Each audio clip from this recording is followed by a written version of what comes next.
Okay, so I decided to now just make a video to answer a whole bunch of comments in my Facebook group, Violin Learners Connect and Grow. If you're not a member, I'll put it in the comments below. You can go and join now. So I asked, what are you needing help with the most in your violin learning right now?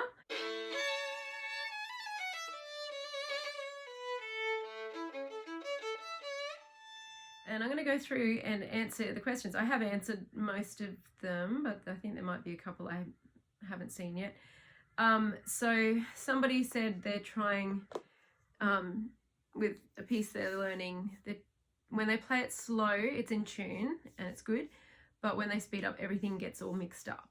So somebody else said, they find it helpful to focus only on a small section of a piece at a time, which is really, really excellent advice. And I responded that was 100% how you do it. But I also added, so when you try to go faster, only go a little, when you go, just go a tiny bit faster. So I'm just going to jump out into my metronome here. So for example, using a metronome is tricky, but it's a skill that you need to practice as well. So if you don't know what a metronome is, it's just a timekeeper, and it just counts the beats per minute. So if you're, so look, it's on 111, how nice. So if it's on 111, so that's 111 beats per minute. So then we go like this, 1, 2, 3, 4.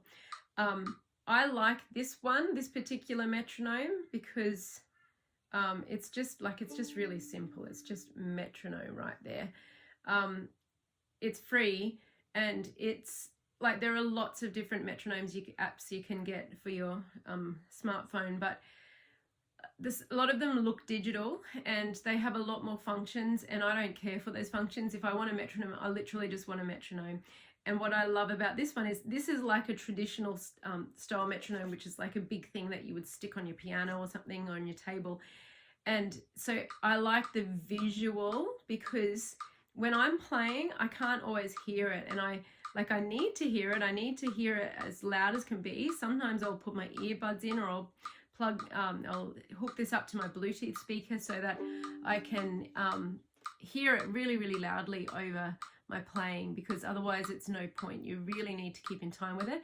So you want to work out approximately what you're playing at the moment, your piece, and then you're going to go just a tiny, tiny bit faster. So I wouldn't jump from that to, like, say, 160.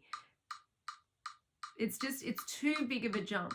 So from 111 or 110, whatever, I would, let's say 111, because that's where we were. I would go up to 115. So it's just a little bit faster. It'll push you a little bit, but it'll be almost you almost won't notice it. And once you get good at that speed, then, so you're just going up in little increments. I would say maximum 5 beats. So from 111, 115, 120, you're going to probably notice it's a little bit faster. But if you go 117 or 118, it's just that little bit less, and it's a little bit closer to where you are. And then you want to stay at that speed for a while until you're really comfortable at that speed, and then just put it up like 3 or 4 notches to the next speed. So I hope that makes sense.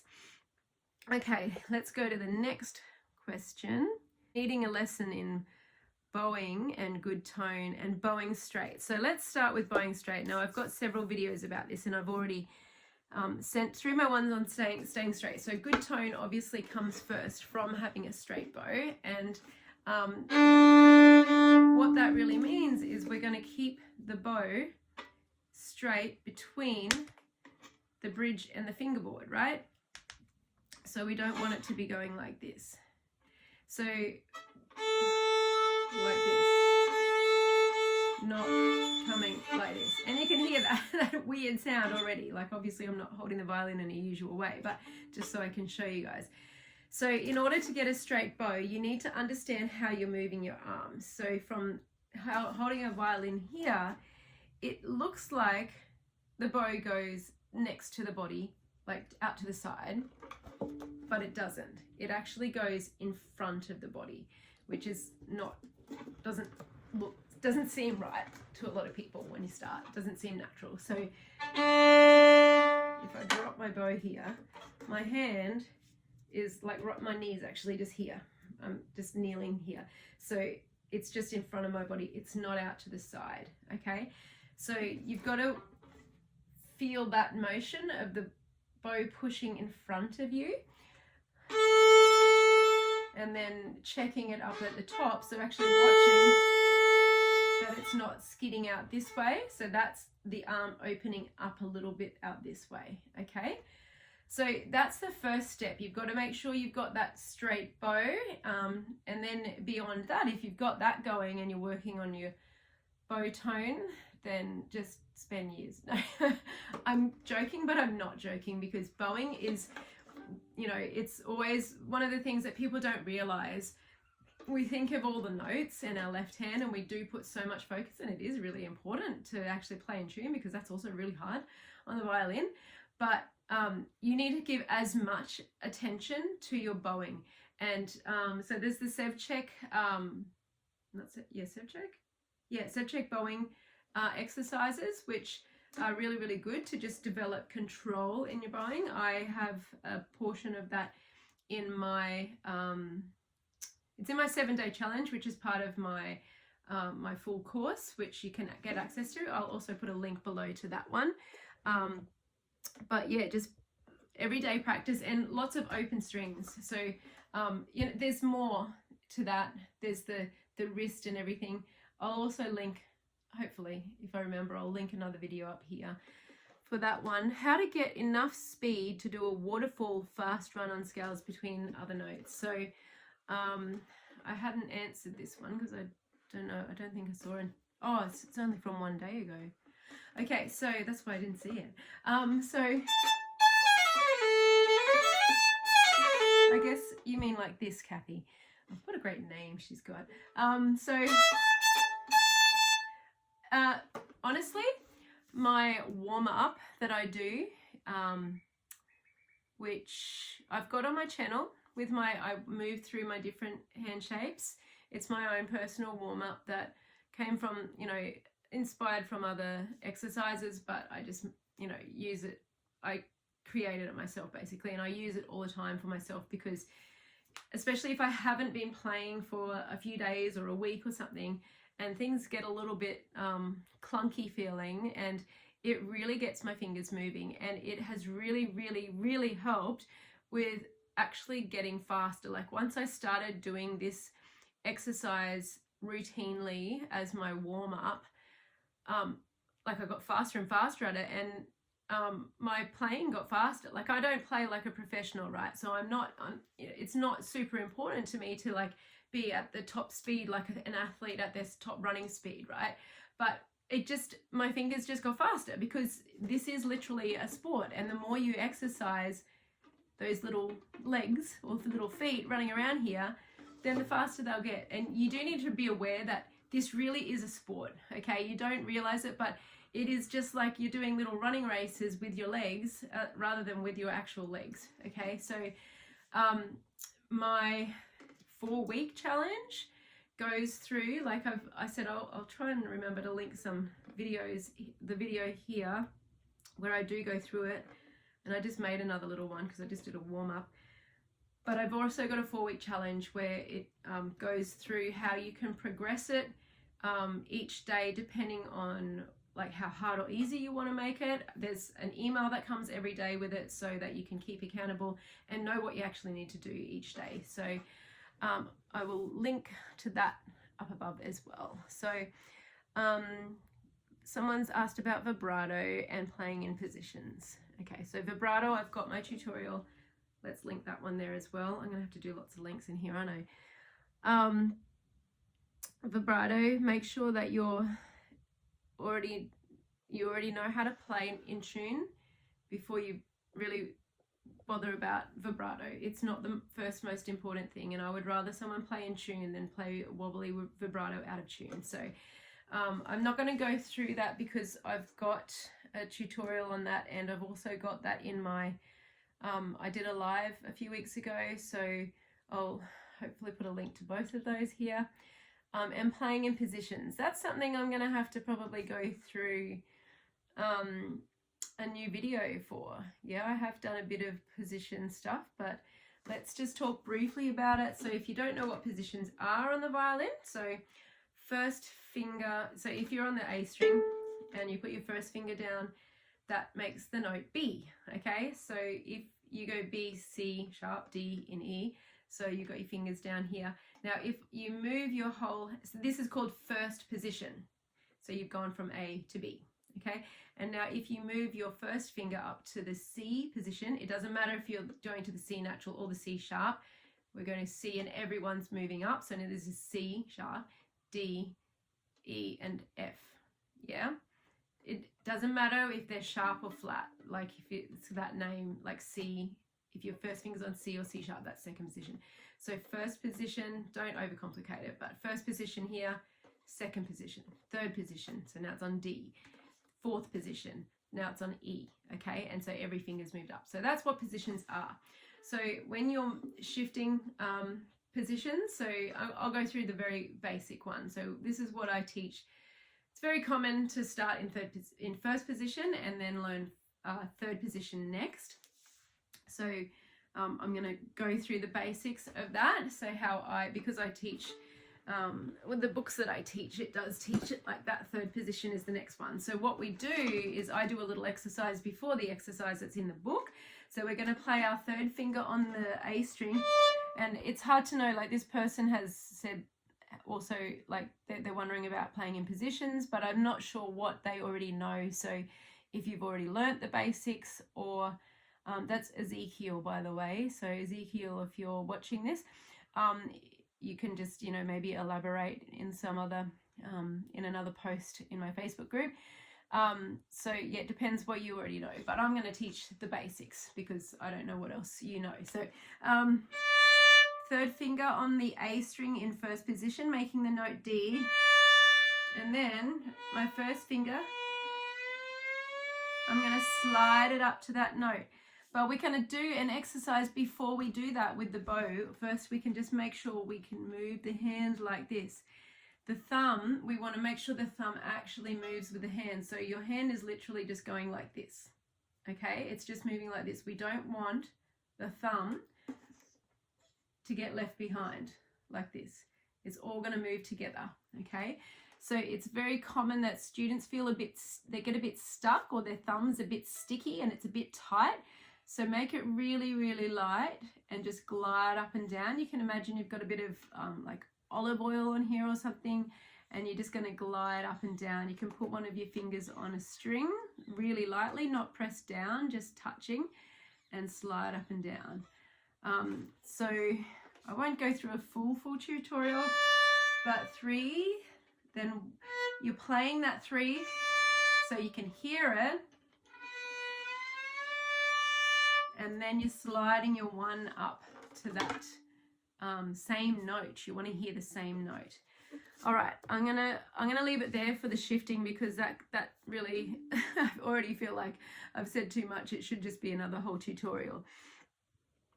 How to change the sound if scratchy or not clear, the angle of the bow hair, the sounding points, what's best. Okay, so this is basically about tone again, and I did also link to this answer to this comment, a video that helps. But if it's a scratchy sound, yeah, like again, it's really hard to sometimes answer some of these questions because I have no idea what your level is, and that's why if you guys are interested, I do actually offer a group masterclass where we can meet every week on a Thursday morning my time. You can actually find out through, if you go through the 7-day challenge, like it's actually on the same page as that, so you can look down a little bit lower in the bottom and jump straight to that. So joining like the masterclass like that would actually give you the opportunity for me to see you. So it would be like not just me talking and you guys are all black like in a live, but I can actually, you can play for me. You can even send me some videos beforehand, so I have a little bit of an idea of what your level is and what you're needing help with. So asking Dano, I'm not sure if that's how to pronounce your name, sorry, but I'll try that. So this is how to change the sound if it's scratchy or not clear. Would that be the angle of the bow hair? So the angle of the bow hair, this is how I play, this is how I learn, this is how I teach. So the bow hair is going to be looking at me just a little bit right at the frog, but then from like here onwards it's just flat, because unless we're trying to make it softer or something, trying to do something. But when I first teach students, I don't even teach them to turn it this way, because we just need to get the bow hair like this. So yeah, if the bow hair is too tilted away, you're just losing sometimes the wood. And this happened a few days ago with a student. The wood, can you hear that funny sound? That's actually the wood of the stick of the bow touching the string. So it's making a funny sound, right? So, and if you tilt too much the other way, you can have the same thing.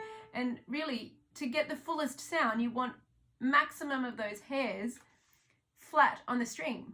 That's what the hairs are for, to make the beautiful sound, right? So you want to make sure you're really, you do have it really nice and flat. You're going to keep the bow, the basic position, the basic sounding point is the center. So if you're close to the bridge, it's a bit scratchy, and sometimes that's called for in music. So if you're over the fingerboard, it's softer, and sometimes you would do that by choice. But those kind of nuances, I don't even bother teaching students those for a good few years. I mean, if they're capable, if they really want to, if they have the ability, but most of the time students need to just have the control to keep it in the most basic position and be aware that they're there, because so many students will end up like this at the top of the bow, and it's way more important that you're actually just staying straight and making a strong, clear sound, the best sound that you can. Once you've got that under control, then you can go on to the nuances of moving it to different placements, depending on what the piece calls for. So that's what I'm answering for the scratchiness of the hair. And then on top of that, just practicing loads and loads of open string bowing, and the sev check, like I mentioned, that's in my course as well. Smooth joining of notes so it's not mechanical sounding. Yeah, so that's another thing that bowing, actually, look, both of the things that I've talked about, anything bowing, anything with the left hand, getting the fingers moving and then joining them together.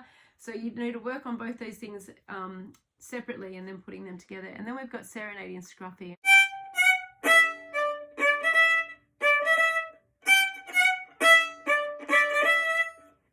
Yeah, quadruple flying staccato. I'm not doing that one. Double stops, that's a good one. I did ask what kind of trouble they're having. This is from Claudia.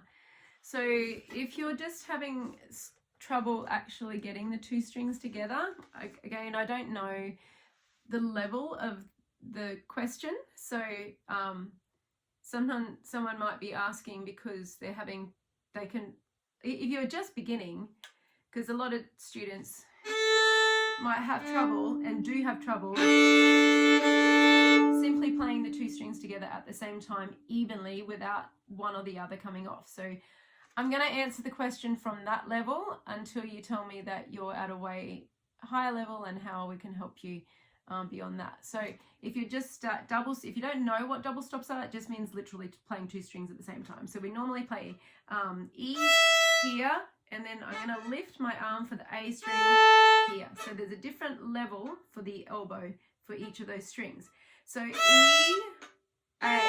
Now I want to do E and A together. I'm going to come halfway and do those two strings together.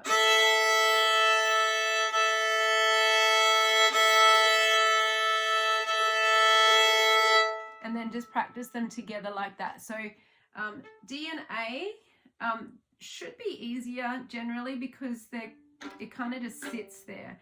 but still you want to make sure, so this is the A string level. I would get really clear about the level of the elbow for each string. Maybe look in the mirror and then see it go halfway and look.